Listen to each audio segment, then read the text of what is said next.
Olá, quinto ano. Agora daremos início à aula de História, página 112 em diante.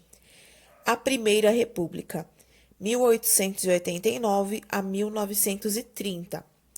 Então, vocês já estudaram sobre a Constituição de 1891, não é mesmo?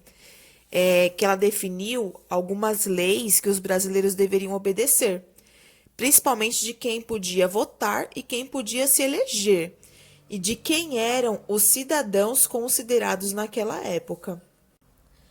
Então, nessa linha do tempo, nós temos o início em 1889, né, com a Primeira República. Ela vai até 1930, porém, aqui no meio, olha só, nós temos aqui os governos, né? O governo militar, que foi até 1894. Depois disso, foi o governo dos grandes proprietários de terra. E aí, de 1930 a 1945, nós temos a Era Vargas.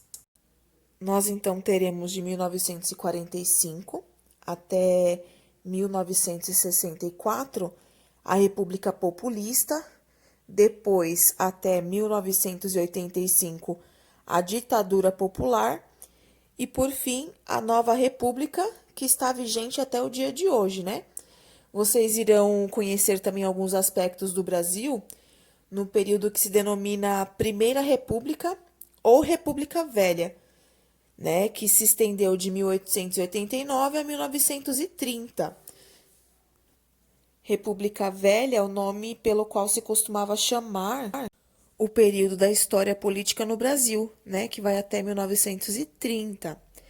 Nessa época, o governo era por presidentes militares e na segunda parte foi de presidentes civis. Na página 114, nós vamos ver os limites políticos, né? Vocês estudaram que na Constituição de 1891, quem era mendigo, analfabeto, militares de baixa patente, né? Os religiosos, mulheres, os indígenas, não tinham direitos políticos, né? Eles não podiam votar. Então, eram poucos os brasileiros que tinham esse direito na época, né? Que podiam votar e também se candidatar a cargos políticos, né?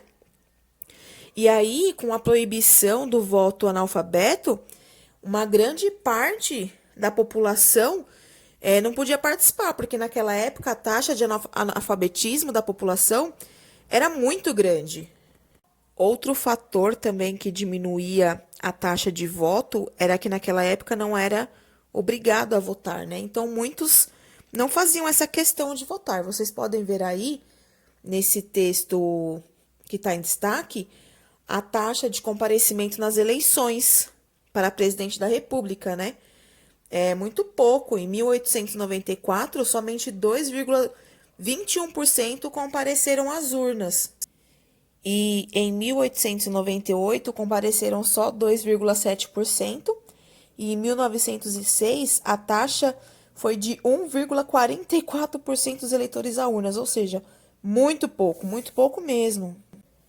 E aí, a partir disso, as mulheres começaram a reivindicar o voto. Elas também queriam participar das decisões do país, né? Principalmente as mulheres que faziam faculdade, que moravam nos grandes centros urbanos. E elas começaram a ter apoio de poucos homens, né? Políticos, advogados, médicos e entre outros. Mas eram muito poucos os homens que apoiavam as mulheres. E as mulheres começaram a se manifestar de diversas formas, né? Elas enviavam cartas para a imprensa, distribuíam panfletos, faziam baixo-assinados, elas pressionavam os deputados e os senadores, né? Tanto que em 1910, no Rio de Janeiro, teve um partido fundado por mulheres, que era o Partido Republicano Feminino. E dentro desse partido, o objetivo delas era a luta pelo voto. E através desse partido surgiu outros, né? Em 1918 foi formado a Liga para a Emancipação Intelectual da Mulher. E aí esse movimento organizou outro que foi em 1922, que foi o primeiro Congresso Feminino Brasileiro. Naquela época, Esses eventos foram considerados revolucionários, né, entre as mulheres. E um exemplo de mulher que lutou pelos direitos políticos foi a diva Nolfi Nazário. Ela estudou direito na Faculdade de Direito do Largo de São Francisco e era membro da Aliança Paulista pelo sufrágio feminino, que quer dizer voto, né? E ela lançou mão de tudo que ela tinha de legal para conseguir o direito ao voto.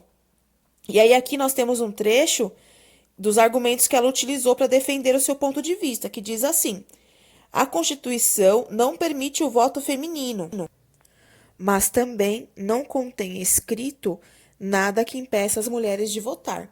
E aí embaixo, na apostila, vocês têm um quadradinho vermelho que diz assim: gramaticalmente e legalmente, os termos empregados no masculino o são em sentido geral.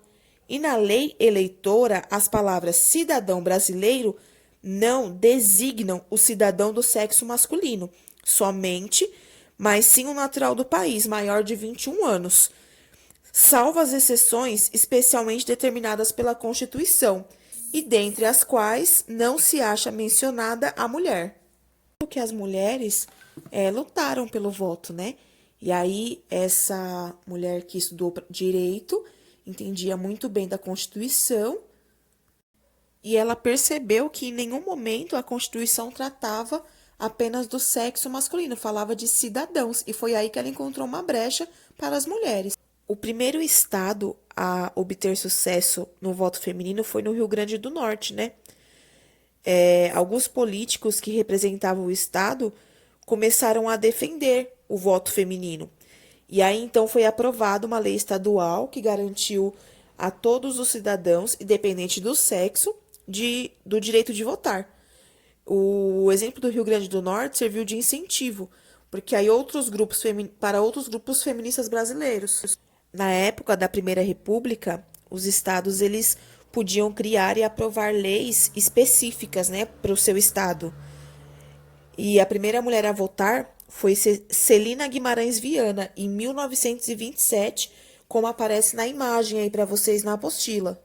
Depois, mais embaixo, vocês têm uma foto das primeiras eleitoras do Rio Grande do Norte, né? Só que a aprovação do voto delas não valeu para o Brasil inteiro, né? Foi uma exceção. Só em 1932 que todas as brasileiras tiveram o direito de votar. Agora vocês irão realizar os exercícios da página 117 e 118. Um beijo, quinto ano. Tchau, tchau.